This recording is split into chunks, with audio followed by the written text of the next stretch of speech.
Fil-Parlament, il-Ministru responsabbli mir-riformi Byron Camilleri sostna l-emenda fil-kodiċi kriminali li se tkun qed iżżomm l-abort illegali kif inhi l-liġi bħalissa. Huwa sostna li din l-emenda mhux se jkun hemm ħafna nisa li jintlaqtu minnha imma se tkun qed tgħin lil dawk il-ftit li se jiġu bżonna. Mhux se jkollok ħafna nies li jintlaqtu. Mhux se nilleġislaw għal ħafna nies. Iżda jekk imqar ikun hemm persuna waħda li nkunu din nilleġislaw għaliha, nkunu għamilna ħafna f'dan il-Parlament. U nemmen ukoll l-aktar li għandhom jitkellmu f'dan il-każ huma n-nisa. Għaliex nerġa' ngħid mhux ħadd tiġri fuqi imma ħadd tiġri fuq in-nisa. Però fuqi mhux ħadd tiġri, imma fuq il-mara tiegħi tista' tiġri. Fuq in-nisa kollha ta' pajjiżna tista' tiġri. U mhux lest naċċetta li l-status quo jew il-morality police f'dan il-pajjiż jibqgħu jirrenjaw.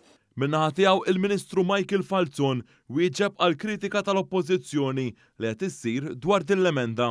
Min qal illi b'din l-emenda jew il-biċċa tal-aħħar se tinfetaħ runway għall-abort, il-kritika mhux law qed issir, il-kritika qed issir lejn il-professjonisti illi qegħdin tgħidulhom ma nafdawkomx. Is-Segretarju Parlamentari Alison Zarafa Cifelli semmit każ li ġara fl-Irlanda 10 sin ilu meta mara tilfet ħajjitha meta nqalgħu komplikazzjonijiet waqt itqala għax il-professjonisti mediċi ma tawx il-kura. Din l-emenda għandha impatt dirett fuq il-futur tiegħi u fuq binti. Fuq kull mara li tippjana u tixtieq li ssirhom fil-futur.